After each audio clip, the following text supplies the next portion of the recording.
నమస్తే. నవలా శీర్షిక మనోజ్ఞ. రచన సలీం గారు. చదువుతున్నది రాధిక. తన రచనలలో కథలు కథానికలు శ్రోతలకు వినిపించడానికి అనుమతినిచ్చిన సలీం గారికి కృతజ్ఞతలు తెలుపుతూ ఇక కథలు కడదామా. ఆ ప్రదేశాన్ని తానెప్పుడు చూసిన జ్ఞాపకం లేదు. తనెందుకు ఇక్కడికి వచ్చిందో, ఎలా వచ్చిందో కూడా తెలియటం లేదు. చుట్టూ పరికించి చూసింది. మెల్లిగా రాజుకుంటూ ఏదో భయం. తనే వచ్చిందా లేక ఎవరైనా ఎత్తుకొచ్చారా? ఎటు చూసినా దట్టంగా పెరిగిన చెట్లు తప్ప మనుష్యులెవ్వరూ కనిపించటం లేదు. అడవిలా ఉంది. క్రూర మృగాలు కూడా ఉండవచ్చునేమో. ఆ ఆలోచనకే భయం వేసింది. ఎట్లాగైనా సరే ఈ అడవిలోంచి బయటపడాలి. వేగంగా నడవసాగింది. దూరం నుండి పులిగాంట్రింపు వినిపించింది. పరిగెత్తసాగింది. కట్టుకున్న చీర కాళ్లకడ్డం పడి కింద పడిపోయింది. పులి తన మీదికి దూకింది. దాని కోరల స్థానంలో అందమైన పలువరుస, విశాలమైన కనుదోయి, వాటిలో నిప్పు కణికలా మండుతున్న క్రోధం, పదునైన గోళ్లతో తన గుండెల్ని చీలుస్తున్నట్లు ఆ నోట్లోంచి వస్తున్న అసహ్యమైన తిట్లు. పులి కాదు, పులిలాంటి అమ్మ. భయంతో అరుస్తూ లేచి కూర్చుంది మనోజ్ఞ. వాళ్ళంతా చెమటతో తడిసిపోయింది. పులికన్నా అమ్మను చూసినప్పుడే మరింత భయం వేసేది. కిటికీలోంచి పల్చటి వెలుతురు పడుతోంది. ఎదురు గోడకున్న గడియారం వైపు చూసింది. సమయం 6:30. పక్కనే పడుకుని మొబైల్ ఫోన్లో వాట్సాప్ మెసేజ్ చూసుకుంటున్నాడు అభిషేక్. తను కూడా ఆ గదిలో మంచం మీద అతడి పక్కనే ఉందన్న స్పృహ కూడా లేకుండా అతడు మెసేజెస్ చూసుకోవటంలో, తిరిగి మెసేజెస్ ఇవ్వటంలో లీనమై ఉన్నాడు. అభి, నువ్వు లేచి చాలాసేపు అయిందా? నన్ను లేపవలసింది. ఆ రోజు అర్ధగంట ఆలస్యంగా లేచినందుకు కించిత్తు సిగ్గుపడుతూ అంది. ఎటువంటి సమాధానం రాకపోవటంతో లేచి బాత్రూం వైపు నడుస్తున్నప్పుడు వెనక నుంచి అభి గొంతు వినిపించింది. మళ్ళా పీడకలు వచ్చినట్లుందిగా. నాకు చాలా ఆశ్చర్యం వేస్తూ ఉంటుంది తెలుసా. మానసిక జబ్బులకు వైద్యం చేసే సైకియాట్రిస్టులకి కూడా పీడకలు వస్తాయా అంటూ ఎగతాళిగా నవ్వాడు. బాత్రూంలోకి దూరి చల్లటి నీటితో మొహం కడుక్కుంది. గీజర్ వేసి బ్రష్ చేసుకుని కిచెన్లో వంట పనిలో నిమగ్నమైంది. ఏ పని చేస్తున్నా అభి మాటలు ఎగతాళి నవ్వే గుర్తుకొస్తున్నాయి. ప్రేమించి కదా తను పెళ్లి చేసుకుంది. ప్రేమిస్తున్నాడని కదా నమ్మింది. ప్రేమ రాతిలో చెక్కిన అందమైన కవిత్వంలా శాశ్వతం కాదా? మంచుతో మలిన శిల్పమా? వయసు పెరిగే కొద్దీ ప్రేమ కరిగిపోతూ ఉంటుందా? తను సైకియాట్రిస్టే. మనసుకు జబ్బు చేస్తే దానికి సరైన మందులిచ్చి వాళ్లకు ఆరోగ్యం చేకూర్చడానికి ప్రయత్నిస్తుంది. నిజమే. కానీ తనకు ఓ మనసు ఉంటుందిగా. దానికి గాయాలుంటాయిగా. బాల్యంలో ఏర్పడిన ఎన్ని గాయాలో వాటిని మూసుకుంటూనే బతుకుతుంది. ఎటొచ్చి అభికి తన బాల్యంలో ఎదుర్కొన్న దారుణమైన అనుభవాల గురించి ఎప్పుడూ చెప్పలేదు. అభికే కాదు, తన స్నేహితుల్లో కూడా పంచుకోలేదు. అందుకేనేమో అవన్నీ గడ్డగట్టి గుండెల్లో శాశ్వతంగా గూడుగట్టుకున్నాయి. అభి ఓ సాఫ్ట్వేర్ కంపెనీలో పనిచేస్తాడు. ప్రస్తుతం మేనేజర్ స్థాయికి ఎదిగాడు. మధ్యాహ్న భోజనం ఆఫీస్లోనే ఏర్పాటు చేస్తారు. అతడికి లంచ్ బాక్స్ సర్దవలసిన పని లేదు. తనకు ఆ సౌకర్యం లేదు కాబట్టి వంట చేసుకోక తప్పదు. 4 బర్నర్లలో ఒక దాని మీద కుక్కర్ అన్నానికి పెట్టి, మరొక దాని మీద పప్పు పెట్టింది. ఇంకొక దాని మీద పెనం పెట్టి దోశలు పోసింది. దోశల్లోకి పల్లీల చట్నీ చేసింది. అభి 2 దోశలు తినేసి కాఫీ తాగి 8ంటికే ఆఫీస్కి బయలుదేరాడు. హైటెక్ సిటీలో ఉన్న ఆఫీస్కి చేరుకోవటానికి అతడికి గంటకు పైనే పడుతుంది. 8:30కు చిన్నమ్మాయి అక్షత నుండి ఫోన్ వచ్చింది. తనుండేది అరిజోనా రాష్ట్రంలోని ఫీనిక్స్ నగరంలో. ఇప్పుడు అక్కడ సమయం రాత్రి 8:30 గంటలై ఉంటుంది. అక్కడికి ఇక్కడికి సరిగ్గా 12 గంటల వ్యత్యాసం. రోజు ఈ సమయానికి ఫోన్ చేయటం తన దినచర్యలో ఓ భాగం. అమ్మా, ఎలా ఉన్నావు అంది. రోజు ఇదే ప్రశ్నతో సంభాషణ మొదలెడుతుంది. అది విన్నప్పుడల్లా మనోజ్ఞకు నవ్వొస్తూ ఉంటుంది. నేను బాగానే ఉన్నానులే. అర్జున్ గాడికి ఎలా ఉంది? జ్వరం తగ్గిందా అని అడిగింది. అక్షితకు ఒకడే కొడుకు అర్జున్. వాడికి ఇప్పుడు 4 ఏళ్లు. పర్వాలేదమ్మా, నిన్ననే డాక్టర్కి చూపించాం. మందులు ఇచ్చాడు. నాన్న ఆఫీస్కి వెళ్ళారా? 8ంటికే వెళ్ళిపోతారుగా. ఏం సాఫ్ట్వేర్ ఉద్యోగాలో పార్టీలు అంటారు, డిన్నర్లు అంటారు, క్యాంపులు అంటారు, ఫారెన్ అసైన్మెంట్లు అంటారు. ఏదో ఓ కారణం చెప్పి రాత్రి 11, 12కో ఇంటికి చేరతారు. అక్షిత పెద్దగా నవ్వింది.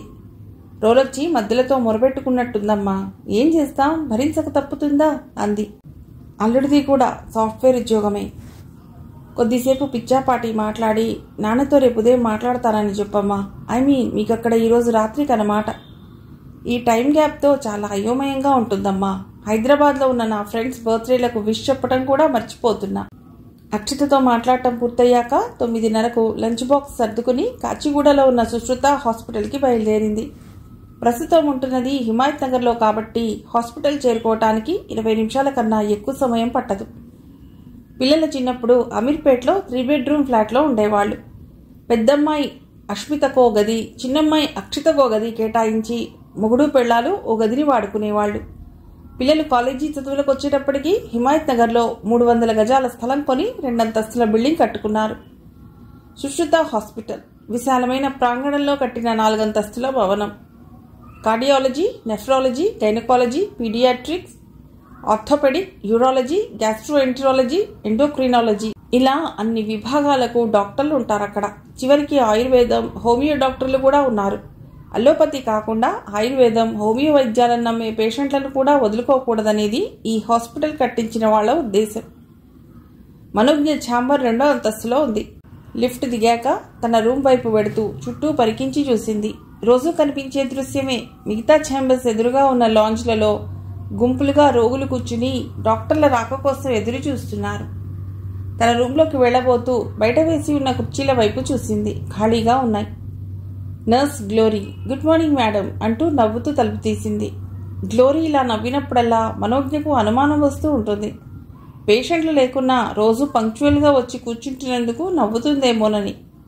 అమెరికా లాంటి అభివృద్ధి చెందిన దేశాల్లో మానసిక జబ్బుల మీదున్న అవగాహన మన దేశంలోని ప్రజలకు లేదు.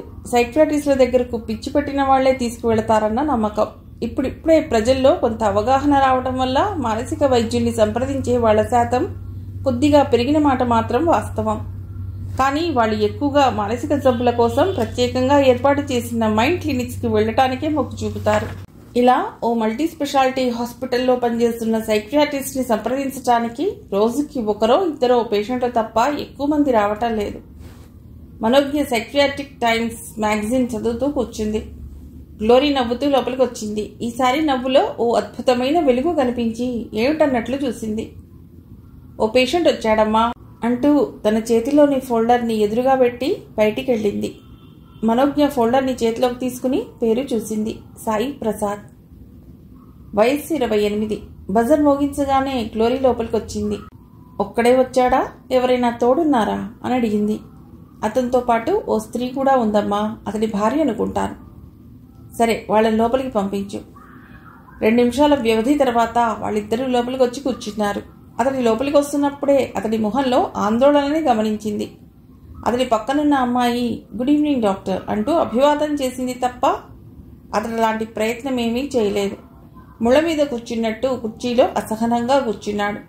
మనోజ్ఞ ఎదురుగా ఉన్న ల్యాప్టాప్ వైపు, టేబుల్ మీద కుడి చేతి వైపు పెట్టి ఉన్న సెల్ ఫోన్ వైపు భయంగా చూస్తూ మీరేమైనా రికార్డ్ చేస్తున్నారా అన్నాడు. అతడి వైపు నవ్వుతూ చూసి రికార్డ్ చేయవలసిన అవసరం ఏమీ లేదు ప్రసాద్, జస్ట్ రిలాక్స్గా కూర్చోండి. మీరేం చేస్తుంటారు అని అడిగింది. అతని బదులు ఆమె సమాధానం చెప్పింది. మేమిద్దరం MNCలో సాఫ్ట్వేర్ ఇంజనీర్లుగా పనిచేస్తున్నాం మేడం. నా పేరు శైలజ, ఇతడు నా హస్బెండ్. అతడు మళ్ళా టేబుల్ మీద ఉన్న సెల్ ఫోన్ వైపు చూస్తూ నాకు తెలుసు మీరు రికార్డ్ చేస్తున్నారు, దానివల్ల నాకెంత ప్రమాదమో మీకు అర్థం కావటం లేదు అన్నాడు. మనోజ్ఞ శైలజ వైపు చూసింది. ఆమె కన్నీళ్లు పెట్టుకుంటూ ఇదే మేడం సమస్య. సెల్ ఫోన్ చూస్తే చాలు భయపడిపోతున్నాడు, ల్యాప్టాప్ ముట్టుకోవటానికి కూడా భయపడిపోతున్నాడు, ఆఫీసుకు కూడా వెళ్ళటం లేదు అంది. ప్రసాద్ వైపు చూస్తూ మీరెందుకు భయపడుతున్నారో తెలుసుకోవచ్చా అని అడిగింది. పోలీసులు నా మీద నిఘా పెట్టి ఉన్నారు మేడం. నా ప్రతి కదలికని ఇంటెలిజెన్స్ ఆఫీసర్లు గమనిస్తున్నారు. ఎందుకు? మీరేం నేరం చేశారని? నేరమేమీ చేయలేదు మేడం, కానీ తప్పుడు సాక్ష్యం సృష్టించి నన్ను అన్యాయంగా ఏదో ఒక కేసులో ఇరికించాలని చూస్తున్నారు. ఇప్పటి వరకు వాళ్ళేమీ చేయలేదుగా, ఇక ముందు కూడా వాళ్ళేమైనా చేస్తారని నేను అనుకోవటం లేదు. అందుకు కారణం నేను తీసుకున్న జాగ్రత్తలే మేడం, లేకపోతే ఎప్పుడో నన్ను అరెస్ట్ చేసి ఉండేవారు. వాళ్ళు తెలివిగా నా సెల్ ఫోన్లో, ల్యాప్టాప్లో సర్వేలెన్స్ డివైజర్స్ అమర్చారు. అందుకే నేను వాటిని వాడటమే మానేశాను. ఇప్పుడు నా మాటలు మీరు రికార్డ్ చేస్తే ఆ ఆడియో ఆధారంగా నన్ను అరెస్ట్ చేస్తారని భయం. అందుకే ఏవి రికార్డ్ చేయొద్దని మిమ్మల్ని రిక్వెస్ట్ చేస్తున్నాను. ఇదిగో చూడండి, నా సెల్ ఫోన్ని ఆఫ్ చేస్తున్నాను, నా ల్యాప్టాప్ని కూడా మూసేస్తున్నాను. ఇప్పుడు మనం ఫ్రీగా మాట్లాడుకోవచ్చుగా. అతని మొహంలో ఇంత క్రితం కనిపించిన ఆందోళన కొద్దిగా తగ్గినట్లు అనిపించింది. ఎప్పటి నుంచి మీకు అలా అనిపిస్తోంది అని అడిగింది. అనిపించడం ఏమిటి అంటే, మీరు కూడా శైలులా నా మాటల్ని నమ్మటం లేదా? నాకు పిచ్చి అనుకుంటున్నారా? నాకేమీ మానసిక సమస్యలు లేవు మేడం, చాలా ఆరోగ్యంగా ఉన్నాను. వద్దన్నా వినకుండా శైలునే బలవంతంగా నన్ను ఇక్కడికి తీసుకొచ్చింది. నేను చెప్పేది నిజం. నా మీద దేశద్రోహం కేసో డ్రగ్స్ స్మగ్లింగ్ కేసో బనాయించి జైల్లో పెట్టాలని పోలీస్ ఇంటెలిజెన్స్ ప్రయత్నిస్తోందన్న విషయం పచ్చి నిజం, కోపంగా అన్నాడు. సారీ, నా ఉద్దేశం మీకు ఆ విషయం ఎప్పుడు తెలిసిందని. ఎలా తెలుసుకున్నారో కూడా చెప్పండి, నవ్వుతూ అడిగింది. అతని మొహంలోని కోపఛాయలు ఒక్కొక్కటిగా అదృశ్యం కాసాగాయి. 3 నెలల క్రితం నా పర్సనల్ ల్యాప్టాప్లో ఇంటర్నెట్లో సమస్యలు రావటం గమనించాను. దానికి కారణం సర్వేలెన్స్ డివైజర్ని దాన్నో ఆన్లైన్ ద్వారా అందులో ఇన్సర్ట్ చేసి ఉంటారని ఊహించాను. నా మొబైల్లో కూడా అటువంటి సమస్యలు ఎదుర్కోవటంతో కారణం అదేనని నిర్ధారించుకున్నాను. మరి ఆఫీస్కి ఎందుకు వెళ్ళటం లేదు? అక్కడ కంపెనీ వాళ్ళ కంప్యూటర్ల మీద కదా పనిచేస్తారు. కంపెనీ వాళ్ళు పోలీసులతో కుమ్మక్కయ్యారు మేడం. చివరికి నా కొలీగ్స్ కూడా నన్ను పట్టివ్వడానికి కుట్ర చేస్తున్నారు. అందరూ నాకు శత్రువులు అయిపోయారు మేడం, స్నేహితులతో సహా. ఎందుకలా అయి ఉంటారు? నన్ను పట్టిస్తే ప్రభుత్వం నుంచి దొరికే ₹1,00,000 రివార్డు కోసం. అతన్ని కొద్దిసేపు బయట కూర్చోమని చెప్పి శైలజని అతడి ప్రవర్తనలో తను గమనించిన విపరీత ధోరణుల గురించి చెప్పమని అడిగింది. 3 నెలల నుంచి తిండి మీద ధ్యాస లేదు మేడం. ఇంతకుముందు శ్రద్ధగా డ్రెస్అప్ అయ్యేవాడు, ఇప్పుడు ఆ విషయం పట్టించుకోవటమే మానేశాడు. రాత్రిళ్ళు నిద్రపోడు, ఏదో ఆలోచిస్తూ ఉంటాడు. ఒక్కోసారి తనలో తాను మాట్లాడుకుంటూ ఉంటాడు. అకారణంగా నవ్వుతాడు. తనని ఎవరో ఫాలో అవుతున్నారని అంటాడు. ఎవరో కనిపిస్తున్నట్టు శూన్యంలోకి చూస్తూ ఉంటాడు. నాకు చాలా భయం వేస్తోంది మేడం, ఏడుస్తూ అంది. సెక్స్ జీవితం ఎలా ఉంది? అస్సలు ఆసక్తి చూపడు. దిగుళ్లతో బరువెక్కిన కనురెప్పల్ని కిందికి వాల్చి సమాధానం ఇచ్చింది. 3 నెలల క్రితం ఏదైనా దుర్ఘటన గాని, మానసికంగా కుంగదీసే సంఘటన గాని జరిగిందా? లేదు మేడం. అతని కుటుంబాల్లో ఎవరికైనా మానసిక జబ్బులున్నాయా? శైలజ కొన్ని క్షణాలు ఆలోచించాక చెప్పింది. ప్రసాద్ వాళ్ళ నాయనమ్మ తన 50 ఏళ్ల వయసులో తనలో తానే మాట్లాడుకునేదని, వింతగా ప్రవర్తించేదని విన్నాను మేడం. ఆమెకు వైద్యం చేయించారని కూడా ఇతడు చెప్పినట్టు గుర్తు. ప్రసాద్ తాగుతాడా? డ్రగ్స్ ఏమైనా వాడతాడా? లేదు మ్యామ్. డ్రింక్స్ అప్పుడప్పుడు ఫ్రెండ్స్తో పార్టీ చేసుకున్నప్పుడు తీసుకుంటాడు, అంతే. ఇంతకు ఇదేం సబ్బు మ్యామ్? మందులతో తగ్గుతుందా? డిప్రెసివ్ సైకోసిస్ లక్షణాలు కనిపిస్తున్నాయి. మందులు వాడితే తప్పకుండా ఫలితం ఉంటుంది. అయితే జాగ్రత్తగా, క్రమం తప్పకుండా మందులు వాడాలి. అతన్ని బయటికి తిప్పుతూ ఉండాలి. మనస్సుకు ఆహ్లాదాన్ని కలిగించే ప్రదేశాలకు తీసుకెళ్ళండి. అతను చెప్పేదాన్ని ప్రశ్నించకండి. కొన్ని రోజులు మందులు వాడాక కౌన్సిలింగ్ మొదలెడతాను అంది. మందులు రాసిచ్చాక అవి ఎలా వాడాలో చెప్పి వాళ్లను పంపించాక కొద్దిసేపు జర్నల్ చదివింది. విసుగనిపించి దాన్ని పక్కన పెట్టేసింది. అమ్మ గుర్తుకొచ్చింది. అమ్మ కూడా సివియర్ డిప్రెషన్తో బాధపడేదని ఇప్పుడు అనిపిస్తోంది. చాలామంది డిప్రెషన్తో ఇబ్బంది పడుతున్నా అదో జబ్బని, దానికి వైద్య సహాయం అవసరమని గమనించరు. ఇప్పుడే పరిస్థితి ఇలా ఉంటే తన చిన్నతనంలో, అంటే దాదాపు 50 ఏళ్ల క్రితం డిప్రెషన్ని గుర్తించే అవకాశం ఎక్కడుంది? అందరూ తమ చిన్ననాటి జ్ఞాపకాల్ని అపురూపమైన పెన్నిధిలా దాచుకుంటారు. మళ్ళా ఆ రోజులు తిరిగి వస్తే ఎంత బాగుంటుందో కదా. కానీ కాలం వెనక్కి వెళ్ళదుగా అనుకుంటూ నిట్టూర్పులు విడుస్తుంటారు. మధురమైన బాల్య స్మృతులని నెమరవేసుకుంటూ తీయటి అనుభూతికి లోనవుతుంటారు. చాలామంది జీవితాల్లో బాల్యం అందమైన అరుణోదయంలా మనసులో ముద్రించబడిన ఓ అద్భుతమైన చిత్రపటం. దానికి కారణం ఆ కాలమంతా ఏ రకమైన బరువు బాధ్యతలు లేకుండా ఆటపాటలతో, స్నేహాలతో, సరాగాలతో గడిచిపోవటమే. కానీ తన బాల్యం భయంకరమైన ఓ పీడకల. గుర్తొస్తే చాలు ఇప్పటికీ ఒళ్ళు జలదరిస్తూ ఉంటుంది. భయంతో వెన్నులోంచి చలి పుట్టుకొస్తుంది. అందుకే ఆ రోజుల్ని గుర్తు తెచ్చుకోవటం ఇష్టముండదు. కానీ ఎందుకో ఈరోజు ఎంత వారించినా మనస్సు తన మాట వినటం లేదు. ఆ జ్ఞాపకాల్ని తవ్వితీసి తన ముందు గుట్టగా పోస్తోంది. అమ్మ గుర్తొస్తోంది. తను అమితంగా అసహ్యించుకున్న అమ్మ. అవకాశం దొరికితే అమ్మను చంపేయాలన్నంత కసిని పెంచుకుంది తను. ఇప్పుడు ఆలోచిస్తే అమ్మను తనే సరిగ్గా అర్థం చేసుకోలేదేమో అనిపిస్తుంది. నాన్న పెద్దగా చదువుకోలేదు. ఏవో చిన్న చిన్న వ్యాపారాలు చేసి కలిసి రాక చివరికి ఇటుకల బట్టి పెట్టుకున్నాడు. చుట్టుపక్కల ఇళ్లు కట్టుకునే వాళ్ళని కలుసుకుని వాళ్లకు అవసరమైన ఇటుకల్ని సకాలంలో అందించడంతో మంచి పేరు తెచ్చుకున్నాడు. అమ్మను పెళ్లి చేసుకునే నాటికి నాన్న ఇటుకల వ్యాపారంలో బాగానే సంపాదించాడు. 2 ఇటుక బట్టీలు 4 అయ్యాయి. 12 మంది పనివాళ్లు బట్టీల్లో పనిచేసేవారు. తన ఊహ తెలిసినప్పటి నుండి ఇంట్లో తిండికి లేక బాధపడిన సందర్భాలేమీ లేవు. నాన్న సంపాదన తను కనీస అవసరాలకు సరిపోయేది. కానీ అమ్మ, ఆమె ప్రతి క్షణం అసంతృప్తితో బాధపడేది. ఆమెకు నాన్న కట్టించిన 2 గదుల ఇల్లు నచ్చేది కాదు. అందమైన భవంతుల్ని కలగనేది. నాన్న వాడే వెస్పా స్కూటర్ని చూసి మొహం చిట్లించుకునేది. పొడవాటి కార్లలో షికారుకు వెళ్లాలని కోరుకునేది. వంటి నిండా నగలు దిగేసుకోవాలని, బీరువా నిండా ఖరీదైన చీరలుండాలని ఆశపడేది. తన కోరికలు ఎప్పటికీ తీరవని తెలుసుకుని నిరాశకు లోనయ్యేది. అటువంటి సౌకర్యాలు తనకు సమకూర్చి పెట్టనందుకు నాన్నను చేతకాని వాడి కింద జమకట్టేది. ఈ విషయంలోనే తరచూ అమ్మకు నాన్నకు మధ్య గొడవలు జరిగేవి. అసహనంతో నాన్న అమ్మను కొట్టేవాడు. అమ్మ మరింత కుంగిపోయేది. తీవ్ర నిరాశకు లోనయ్యేది. Depression, severe depression. నాన్న మీదున్న కోపాన్ని, అసహ్యాన్ని చూపించుకోవటానికి తన డిప్రెషన్కు ఓ అవుట్లెట్గా అమ్మ తనను వాడుకునేదని ఇప్పుడు అనిపిస్తోంది. అమ్మ అకారణంగా కొట్టేది. తన మొహం చూడటమే ఇష్టం లేనట్టు ప్రవర్తించేది.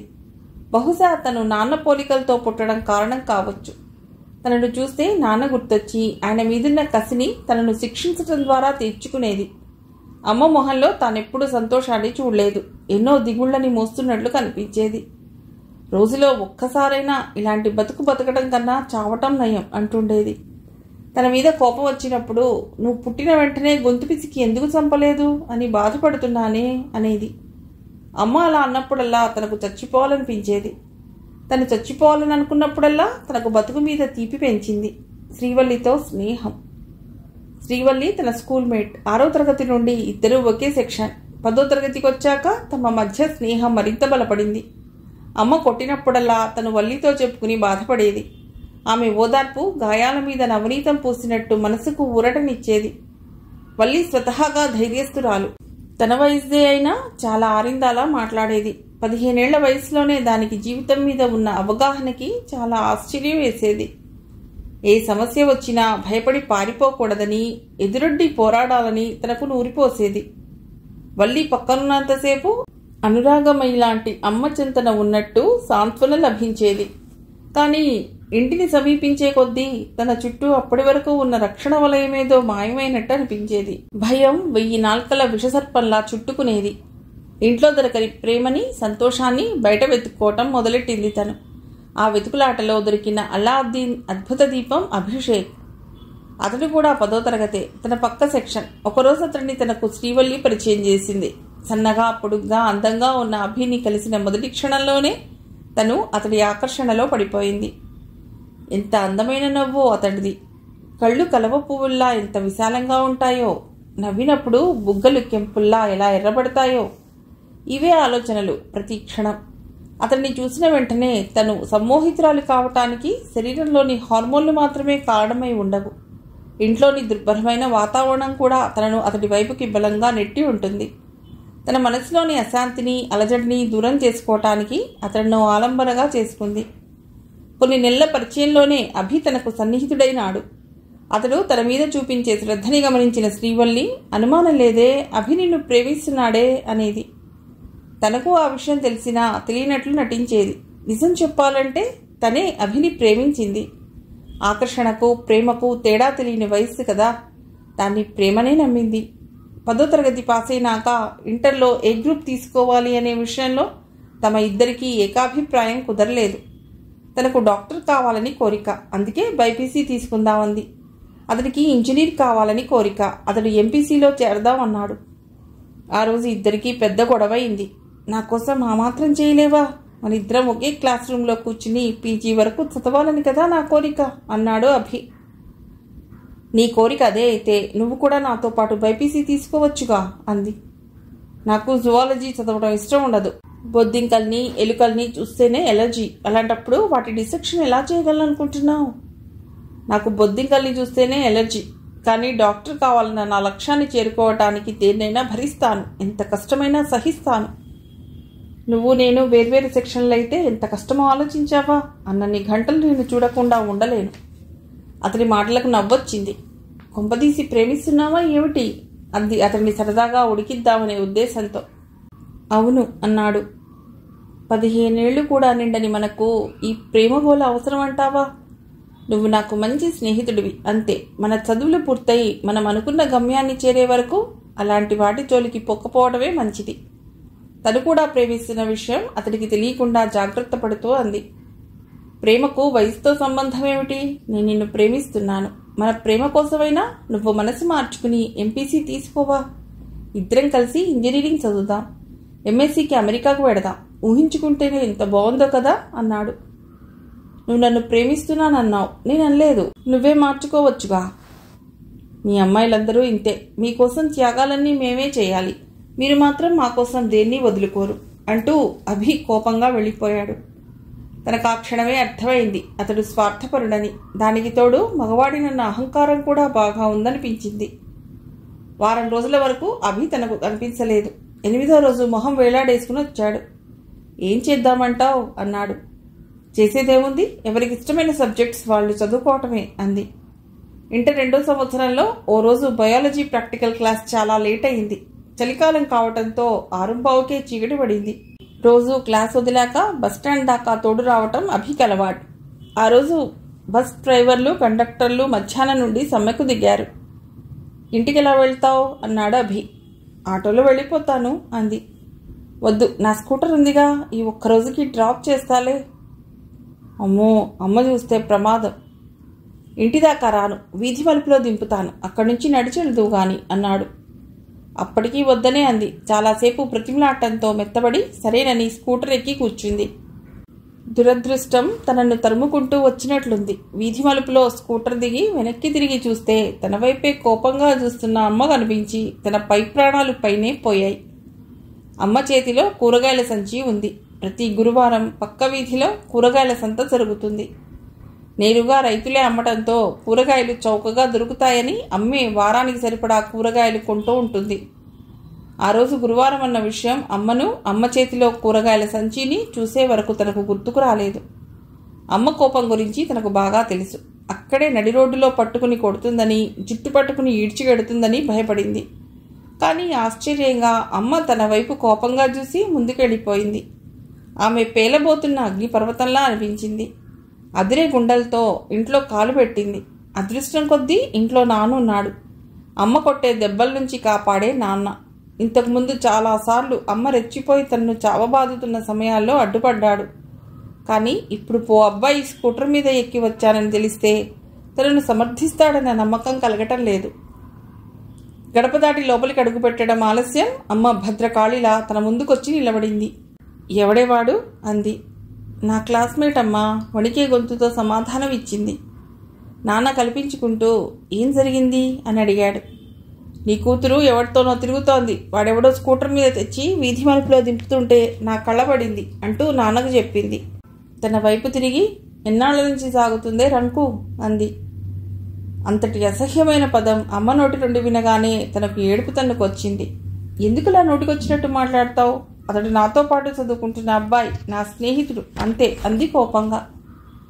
జుట్టు పట్టుకుని కింది కొంచి వీపు మీద బాదుతూ నీకెన్నిసార్లు చెప్పాని అబ్బాయిలతో మాట్లాడొద్దని. దొంగచాటుగా వ్యవహారం నడిపితే నాకు తెలియదనుకున్నావు కదూ.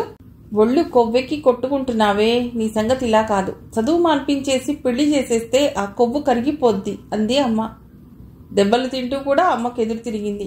నా ప్రాణం పోయినా చదువు మానుకోను అంది. అమ్మ మరింత రెచ్చిపోయింది. 2 చెంపలు కందిపోయేలా కొట్టింది. ఎందుకే నీకు చదువు? మగపిల్లలతో తిరగటానికా? నా కంఠంలో ప్రాణముండగా నిన్ను కాలేజీకి పంపను. చూస్తాను ఎవరడ్డుపడతారో అంది. అప్పటి వరకు మౌనంగా ఉన్న నాన్న ముందుకొచ్చి ఆమె నుండి తనను విడిపిస్తూ నా కూతురు మీద నాకు నమ్మకం ఉంది, నేను చదివిస్తాను అన్నాడు. నీ కూతురు 10 మందితో తిరిగినా నీకు పర్వాలేదా? మరొకడైతే చూస్తూ ఊరుకుంటాడా? కూతుర్ని కత్తితో కండలా నరకవలసింది పోయి వెనకేసుకొస్తున్నావా? సిగ్గుందా నీకు? అసలు నువ్వు మగాడివేనా అంది. నాన్న లాగిపెట్టి అమ్మ చెంప పగిలేలా కొట్టాడు. ఆ దెబ్బకు అమ్మ కింద పడిపోయింది. నన్ను కొడతావా? ఈ ఇంట్లో ఒక్క క్షణం కూడా ఉండను. ఇన్నాళ్ళు నీతో కాపురం చేయడమే నేను చేసిన తప్పు. ఎప్పుడో నిన్ను వదిలేయవలసింది. ఏం సుఖపడ్డానని? నరకంలోనేగా బతికాను. ఇలాంటి చేతగాని మొగుడితో కాపురం చేయటం కన్నా 4 ఇళ్లలో పాచి పని చేసుకుని బతకటం మేలు అంటూ లేచి బట్టలు సర్దుకోసాగింది. ఏం బెదిరిస్తున్నావా? వెళ్ళు, నీ వల్ల నేనేం సుఖపడ్డానని? ఎప్పుడైనా మనశ్శాంతిగా బతకనిచ్చావా? ఎదిగిన పిల్లని కూడా చూడకుండా చిన్న చిన్న కారణాలకే అమ్మాయిని తిట్టడం, పిచ్చి దానిలా పైనబడి కొట్టడం తప్ప ఎప్పుడైనా దాన్ని ప్రేమగా చూసావా? వెళ్ళు, నువ్వు లేకపోతేనే మేమిద్దరం ప్రశాంతంగా బతుకుతాం అన్నాడు. అవును, నేను పిచ్చిదాన్నే. నీ వల్లనే కదరా నాకు పిచ్చి పట్టింది. నువ్వు కట్టుకున్నాకే కదరా నా బతుకు బుగ్గిపాలయ్యింది. నేను కూడా ఎప్పుడెప్పుడు నీ పీడ వదులుతుందా అని ఎదురు చూస్తున్నాను. ఆ ముహూర్తం ఇప్పుడే వచ్చింది, నే వెడుతున్నా అంటూ సూట్ కేసులో బట్టలు సర్దుకుని బయటికి వెళ్ళబోతున్న అమ్మ కాళ్ళ మీద పడిపోయి, వెళ్ళకమ్మా, ఇంకెప్పుడు అబ్బాయిలతో మాట్లాడను. నన్ను క్షమించమ్మా, నన్ను వదిలి వెళ్ళకమ్మా అంది తను. కన్నీళ్లతో ఆమె పాదాలని తడిపిన అమ్మ శాంతించలేదు. నీకోసమే గదే ఈ నరకంలో ఇన్నాళ్ళు ఉన్నాను. ఇప్పుడు నీ వల్లనే గదే ఇల్లొదిలి ఎడుతున్నాను. నేను వెళ్ళాక తెలుస్తుందే నీకు మీ నాన్నకు నా విలువేమిటో అంది. దాన్ని ఆపకు, వెళ్ళని, బయటికి వెళ్ళాక తెలుస్తుంది. అది ఇన్నాళ్ళు ఉన్నది నరకంలోనో స్వర్గంలోనో అంటూ నాన్న తనను పక్కకు లాగేశాడు. నా కారణంగా మీ ఇద్దరు విడిపోతే నేను జీవితాంతం మనశ్శాంతిగా బతకలేను నాన్న అంది ఏడుస్తూ. అది ఉన్నా మనశ్శాంతిగా బతకలేమని నీకు మాత్రం తెలియదా చెప్పు?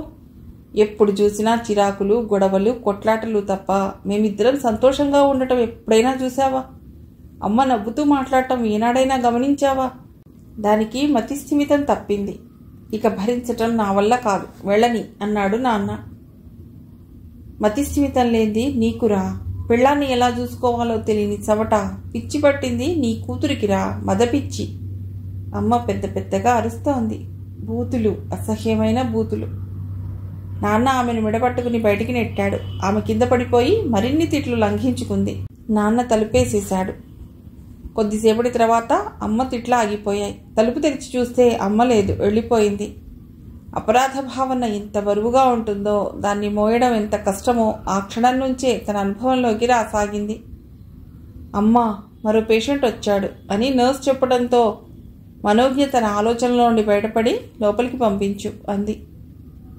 మనోజ్ఞ రాత్రి 8ంటికి డ్యూటీ ముగించుకుని ఇంటికి బయలుదేరింది. ఆ రోజు మొత్తం 4 కేసులు వచ్చాయి. ఒక కేసు మాత్రమే డిప్రెసివ్ సైకోసిస్ లక్షణాలతో ఉన్న సీరియస్ జబ్బు. మిగతా 3 సివియర్ డిప్రెషన్తో బాధపడుతున్న కేసులే. అందులో 2 కాలేజీ చదువులు వెలగబడుతున్న కుర్రవాళ్లు. ఇద్దరికీ చదువు మీద శ్రద్ధ లేదు. ఒకడేమో ఎవరో అమ్మాయిని ఇష్టపడ్డాట. ఆ అమ్మాయి ఇతడిని పట్టించుకోకుండా మరొకరిని ప్రేమిస్తుందని డిప్రెషన్కి లోనయ్యాడు. దాని నుంచి బయటపడటానికి తాగుడు అలవాటు చేసుకున్నాడు. దాని పర్యవసానంగా ఆరోగ్యం పాడు కావటం, మతిమరుపు, మూడ్ స్వింగ్స్, కోపంలో చేతికి ఏది దొరికితే దాన్ని బద్దలు కొట్టడం, ఒంటరిగా కూర్చుని ఏడవటం. ఇలాంటి కేసులు ఈ మధ్య ఎక్కువ కావటం గమనించిందామె. రెండో వాడి సమస్య పుట్టిగా ఉండడం. అతడి ఎత్తు 5 అడుగుల 2 అంగుళాలు. అతడి క్లాసులో అందరూ అతడి కంటే పొడవుగా ఉండటంతో ఆత్మన్యూన్యతకు లోనై కాలేజీకి వెళ్లడమే మానుకున్నాడు. స్నేహితులు కూడా అతడిని పొట్టి అని ఏడిపిస్తుండటంతో బయటికి వెళ్లి స్నేహితులతో కలవడం కూడా మానుకున్నాడు. 24 గంటలు ఇంట్లోనే మునగదీసుకుని పడుకుని మానసికంగా కుంగిపోతున్నట్ట. ఎత్తు పెరిగే మార్గమే లేదా డాక్టర్ అని అడిగాడు. ఎంత ఎత్తు పెరగాలనుకుంటున్నావు? నవ్వుతూ అడిగింది. 6 అడుగులు, కనీసం 5-10 అన్నాడు. నువ్వు 5-10 ఉండటం వల్ల వనగూడే అదనపు ప్రయోజనం ఏంటో నాకు అర్థం కావటం లేదు. ఇప్పుడున్న ఎత్తుతో నీకొచ్చిన ఇబ్బంది ఏమిటి? 6 అడుగుల ఎత్తున్న కుర్రవాడు చేసే పనులన్నీ నువ్వు చేయగలవు కదా. ఒక్క బాస్కెట్బాల్ ఛాంపియన్ కావడం తప్ప అంటూ నవ్వింది. 6 అడుగుల ఎత్తుంటేనే ఎవరైనా హీరోలా కనిపిస్తారు. నాలా పొట్టిగా ఉంటే జీరోలా కనిపిస్తారు. నువ్వు హీరోలా కనిపించడం కావాలా, హీరో కావడం కావాలా? హీరోలా కనిపించేవాళ్ళు హీరోలు కావాలని రూలేమీ లేదు. అతడు కొన్ని క్షణాలు ఆలోచించి, హీరోలా కనిపించడమే ముఖ్యం డాక్టర్. అమ్మాయిల్ని ఆకర్షించేది అదే. పొట్టిగా ఉన్నోళ్ళని ఎవ్వరూ పట్టించుకోరు మేడం అన్నాడు. అతడి అసలు సమస్య ఏమిటో అర్థమైంది ఆమెకు. పొట్టిగా ఉన్నందుకు స్నేహితులు ఏడ్పించడం కన్నా అతడి కోసం అమ్మాయిలెవరూ వెంపర్లాడటం లేదనేదే అతడి బాధ. మొబైల్ ఫోన్లు వచ్చాక అబ్బాయిలు అమ్మాయిలు చాటింగ్ చేసుకోవటం ఎక్కువైంది. స్కూల్లోనో కాలేజీలోనో ఎవరో ఒకరిని ప్రేమించడం తప్పనిసరిగా మారిపోయింది. పరీక్షల్లో పాస్ కాకున్నా పర్వాలేదు, అమ్మాయిల ప్రేమను పొందటంలో మాత్రం ఫెయిల్ కాకూడదు. దాదాపు అర్ధగంట అతడికి కౌన్సిలింగ్ చేసింది. అమ్మాయిల్లో ఒడ్డు పొడుపు ఉన్న అబ్బాయిల వెంటపడేవాళ్లు కాదు, మంచితనాన్ని ప్రేమించేవాళ్లు కూడా ఉంటారని చెప్పింది. అలాంటి అమ్మాయిలు మీ తరంలో ఉన్నారేమో గాని ఇప్పుడు అలాంటి వాళ్ళు లేరు మేడం అన్నాడు అతడు దిగులుగా. 6 అడుగుల పొడవున్నంత మాత్రాన హీరోలు కారని 5 అడుగుల 1 అంగుళం ఎత్తున్న లాల్ బహదూర్ శాస్త్రి గొప్ప హీరో అని చెప్పింది. ఫైటింగ్ చేయవలసి వస్తే 6 అడుగుల ఎత్తున్న వాళ్లే గెలుస్తారు కదా డాక్టర్ అన్నాడు. అసలు ఫైటింగ్ ఎందుకు చేయాలి? అప్పుడప్పుడు అమ్మాయిల కోసం ఫైటింగ్ చేయవలసి వస్తుంది కదా అన్నాడు సిగ్గుపడుతూ. ఏ యుద్ధంలో అయినా గెలవటానికి కావాల్సింది ఎత్తుగా ఉండటం కాదు, ధైర్య సాహసాలు. వాటికి ఎత్తుతో సంబంధం లేదు. నీకు చెంగేజ్ ఖాన్ గురించి తెలుసో లేదో, మంగోల్ సామ్రాజ్యాన్ని స్థాపించిన మహావీరుడు. అతడి ఎత్తెంతో తెలుసా? 5'1". అంతా విన్నాక అతడు వెళ్లే ముందు, మీరు చెప్పింది నిజమే మేడం, ఏదైనా సాధించాలంటే ఎత్తుగా ఉండటం ముఖ్యం కాదు. నేనేమీ సాధించాలనుకోవటం లేదు, ఎత్తు పెరిగితే చాలనుకుంటున్నా. దానికి ఏవైనా మందులుంటే రాసివ్వండి మేడం అన్నాడు. అతనికి మరిన్ని కౌన్సిలింగ్ సెషన్స్ అవసరం అనిపించింది. ఎంత ఎత్తు పెరుగుతారనేది హెరిడిటరీ మీద ఆధారపడి ఉంటుందని, 18 ఏళ్ల వరకు మగపిల్లల ఎత్తు పెరగటం ఉంటుందని, ఆ తర్వాత ఏం చేసినా ఎత్తు పెరగటం జరగదని చెప్పి అతడి డిప్రెషన్ తగ్గించడానికి మందులు రాసిచ్చి మళ్ళా 2 వారాల తర్వాత రమ్మని చెప్పి పంపింది. చివరగా చూసిన కేస్ ఓ పెళ్లైన అమ్మాయిది. భార్యాభర్తల మధ్య ఇగో క్లాషెస్, గొడవలు, మనశ్శాంతి లేకపోవటం. దానికి తోడు ఆ అమ్మాయి చేసే సాఫ్ట్వేర్ ఉద్యోగంలో ఉన్న ఒత్తిడి. ఇవన్నీ తట్టుకోలేక ఫిట్స్కి లోనవుతోంది. ఈ దేశంలో పెళ్లైన స్త్రీలు ఎదుర్కొంటున్నంత డిప్రెషన్ మరే దేశంలోనూ ఉండదేమో. ఎన్నెన్ని ఒత్తిడిలో ఆడవాళ్లకి, ఎన్ని రూపాల్లోనో ఎన్ని రకాలుగానో డిప్రెషన్కి లోను కాని భార్యలు, తల్లులు ఉండరు. ఎటొచ్చి ఆ డిప్రెషన్ ఎంత శాతం ఉందనే దానిలోనే తేడాలుంటాయి. కార్ని పొట్టికోలో ఆపి ఇంట్లోకి వెడుతున్న సమయంలో ఆమె మనస్సులో మెదిలిన ఆలోచన, నేను కూడా డిప్రెషన్లో ఉన్నానా, ఉంటే ఎంత డిప్రెషన్లో ఉన్నానో అని. హాల్లో కూర్చుని ల్యాప్టాప్లో పనిచేసుకుంటున్న అభిని చూడగానే తన వృత్తికి సంబంధించిన ఆలోచనలని తెగిపోయి ఓ గృహిణిగా బాధ్యతలు గుర్తొచ్చాయి. శుభ్రంగా చేతులు కడుక్కుని వంట ప్రయత్నాల్లో మునిగిపోయింది. దేశానికి ఆడది ప్రధానమంత్రి అయినా ఈ వంట చేసే బాధ మాత్రం తప్పదేమో. పిల్లల చిన్నప్పుడు వంట మనిషి ఉండేది. పిల్లల పెళ్లిళ్ళై వెళ్లిపోయే లోపల 4 వంట మనుషులు మారి ఉంటారు. తమ ఇద్దరి కోసం పెట్టుకున్న వంట మనిషి చేసే వంటలు అభికి నచ్చక చిరాకు పట్టం మొదలెట్టాడు. అందుకే శ్రమ అయినా సరే ఆమెకు వంట చేయక తప్పని పరిస్థితి. పని మనిషి ఉదయాన్నే అవసరమైన కూరలు తరిగి ఫ్రిడ్జ్లో పెట్టి పెడుతుంది. ఎలక్ట్రిక్ కుక్కర్లో అన్నానికి పెట్టి బంగాళాదుంప, టమాటో కలిపిన కూర చేసి చారు కాచింది. బాత్రూంలో దూరి షవర్ స్నానం చేశాక ఒళ్ళు తేలికపడినట్లు అనిపించింది. ఇప్పుడు తనకు కావాల్సింది ఒళ్ళు తేలికపట్టం కాదు, మనస్సు తేలికపడాలి. కొండలా ఎదిగిన బరువుని దింపుకుని దూది పింజలా గాల్లోకి తేలిపోవాలి. ఇది తన చేతులతో దింపుకునే బరువు కాదు, అభి చెయ్యి పడాలి. కానీ అభి ఒకే ఇంట్లో ఉన్న 7 దీవుల ఆవల ఉన్నట్లు ఎంత దూరమో. తను వచ్చిన క్షణం నుండి అభి తనతో ఒక్క మాట కూడా మాట్లాడలేదు. ఆఫీస్ నుంచి రావటం ఆలస్యం, ఆ ల్యాప్టాప్లో మొహం దాచుకుని కూర్చుంటాడు. ముద్దు ముచ్చట ఎలాగూ లేదు, కనీసం మంచి చెడ్డైనా మాట్లాడుకోవాలిగా. డైనింగ్ టేబుల్ మీద అన్నీ సర్ది భోంచేద్దామా అని అడిగింది. అతడు క్షణం తలెత్తి ఆమె వైపు చూసి మళ్ళా ల్యాప్టాప్లో పనిచేయటంలో నిమగ్నమైపోయాడు. డైనింగ్ టేబుల్ దగ్గర కుర్చీ లాక్కుని అతడి రాక కోసం ఎదురు చూస్తూ కూర్చుంది. 10 నిమిషాలైనా అతడు రాకపోవటంతో ఆమెలో అసహనం పెరిగిపోసాగింది. భోజనం చల్లబడిపోతుంది అభి అంది. ఆమె గొంతులోని పదును గుచ్చుకున్నట్లుంది. చివ్వున తలెత్తి చూశాడు. నీకు ఎన్నిసార్లు చెప్పాను నేను పనిలో ఉన్నప్పుడు డిస్టర్బ్ చేయొద్దని? నీకు ఆకలేస్తే తినేసి వెళ్ళి పడుకో, నన్ను విసిగించకు అన్నాడు కోపంగా. భోజనం సరైన సమయానికి చేయకపోతే ఆరోగ్యం పాడవుతుంది అంది. నా ఆరోగ్యం గురించి పట్టించుకోవటం మాని మొదట నీ మానసిక ఆరోగ్యం గురించి ఆలోచించుకో. నీ మూడ్ స్వింగ్స్ని తట్టుకోలేకుండా ఉన్నాను అన్నాడు. ఇక అతన్ని బతిమిలాడడం అనవసరం అనిపించి ప్లేట్లో అన్నం వడ్డించుకుని కూర కలుపుకుని నా మూడ్ స్వింగ్స్ గురించి ఆలోచించుకోవాలట. వాటికి కారణం అతడేగా. 2-3 ఏళ్ల నుండి అతడి నిర్లక్ష్య ధోరణి, ప్రేమరాహిత్యం, నన్ను భార్యలా కాక వంట వండి పెట్టే పని మనిషిలా చూడటం, ఇవేగా నన్ను లోపల నుంచి తినేస్తున్న వైరస్లు అనుకుందామే. అన్నం సహించలేదు. 4 ముద్దలు తినేసి గిన్నెల మీద మూతలు పెట్టేసి కంచం సింక్లో పడేసింది. బెడ్రూమ్లో ఉన్న కుర్చీలో కూర్చుని 1 గంట సేపు మెడికల్ జర్నల్స్ చదివింది. అభి ఇంకా పనిచేసుకుంటూనే ఉన్నాడనిపించింది. గిన్నెల చప్పుళ్ళు వినిపించలేదు కాబట్టి భోంచేసి ఉండడు. సమయం 10 కావస్తోంది. భోజనం చేయమని అభిని మరోసారి హెచ్చరిద్దామనుకుంది. మళ్ళా వెంటనే వద్దనుకుంది. అతని మంచి కోసం చెప్పినా తను బాధపడేలా కరుగ్గా ఏదో ఒక వంకర మాట అనకుండా ఉండడు. అతన్ని కెలుక్కోవడం అంటే బురదలో రాయి వేయటమే. అభి ఒకప్పుడిలా ఉండేవాడు కాదు. తనంటే ప్రాణం పెట్టేవాడు. తనే అతడి శ్వాసగా బతికేవాడు. ఎవరినైనా ఘోరంగా శిక్షించాలంటే వాళ్ళని అమితంగా ప్రేమించి మత్తులో ముంచేసి తర్వాత ఆ ప్రేమను అందకుండా చేస్తే చాలు. అంతకన్నా నరకం మరొకటుండదు. తను ప్రస్తుతం అటువంటి నరకంలోనే శిక్ష అనుభవిస్తోంది. ఇంతకీ తనేం తప్పు చేసిందని అభి తనకి శిక్ష విధించాడో తనకు అర్థం కావటం లేదు. అమ్మ ఇల్లుదిలి వెళ్ళిపోయాక ఆమె కోసం ఎలా తప్పించిందో. అమ్మ లేని ఇల్లు చూస్తే చాలు ఏడుపు పొర్లుకుంటూ వచ్చేది. అమ్మ ఎక్కడుందో వెతికి తెచ్చుకుందా నాన్న అని నాన్నతో ఎన్నిసార్లు మొరపెట్టుకుందో. ఎందుకమ్మా ఆ రాక్షసి కోసం పరితపిస్తావు? అది ఉన్నన్ని రోజులు నువ్వెప్పుడైనా సంతోషంగా ఉన్నావా? టార్చి రంపాన పెట్టేది కదమ్మా, వంటి మీద వాతలు పడేలా కొట్టేది కదమ్మా, అవన్నీ మర్చిపోయావా అన్నాడు రోజు నాన్న. మర్చిపోలేదు. అమ్మ కొట్టిన దెబ్బలకు ఒంటి మీద ఏర్పడిన గాయాలు మానినా హృదయం మీద ఏర్పడిన గాయాలు ఎన్నటికీ మానేవి కాదు. కానీ అమ్మే కదా 9 నెలలు మోసి కనీ పెంచింది కదా, తల్లి రుణం తీర్చుకోలేనిది అని కదా అంటారు. అమ్మ ఉన్నప్పుడు ఆమెను చూస్తే చాలు కంపరంగా ఉండేది. బద్ధ శత్రువెవరో విచ్చు కత్తులతో తనను తెగనరకటానికి తిరుగుతున్నట్లే ఉండేది.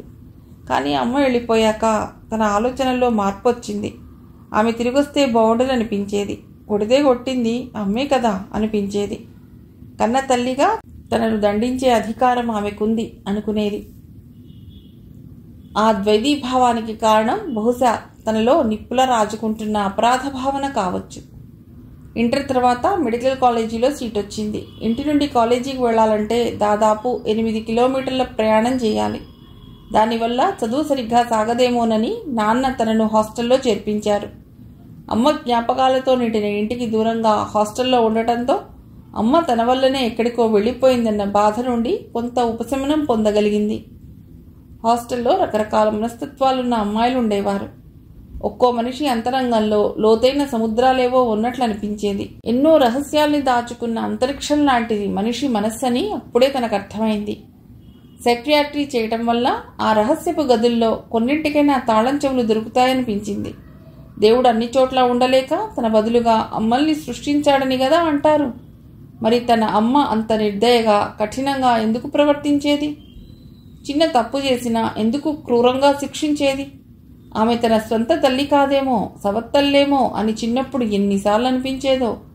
కాదు, ఆమె తన సొంత తల్లే. ఆమె ప్రవర్తన వెనుకున్న మానసిక ఉద్వేగాలేమిటో తెలుసుకోవాలన్న బలమైన కోరిక కూడా తను సైక్రియాట్రీలో స్పెషలైజేషన్ చేయాలని నిర్ణయించుకోవటానికి కారణమైంది. అభి కంప్యూటర్ ఇంజనీరింగ్లో చేరాడు. రోజు వాళ్ళ కాలేజీ వదిలాక తన కోసం మెడికల్ కాలేజ్ గేటు బయట కాపు కాసేవాడు. తరచూ తమ క్లాసులు వదలటానికి బాగా ఆలస్యమవుతూ ఉండేది. ముఖ్యంగా అనాటమీ ప్రాక్టికల్స్ ఉన్నప్పుడు రాత్రి 7 8 తనను కలవకుండా వెళ్లేవాడు కాదు. కాలేజీకి హాస్టల్ ఫర్లాంగు దూరంలోనే ఉండేది. తనతో పాటు హాస్టల్ దాకా కబుర్లు చెబుతూ నడిచేవాడు. అభి తన కోసం గేటు బయట ఎదురు చూస్తుంటాడన్న భావన చాలా సంతోషాన్ని ఇచ్చేది. తన కోసం ఓ యువకుడు పరితపిస్తున్నాడన్న ఆలోచన బహుశా ఇగోని తృప్తిపరుస్తుందేమో. అభి అందగాడు, 6 అడుగుల ఎత్తు, అమ్మాయి కళ్ళలా అరచెయ్యంత వెడల్పుగా అల్లరిగా నవ్వే కళ్ళు, మంచి రంగు, స్ఫురద్రూపి అనే పదానికి నిలువెత్తు అర్థంలా ఉండేవాడు.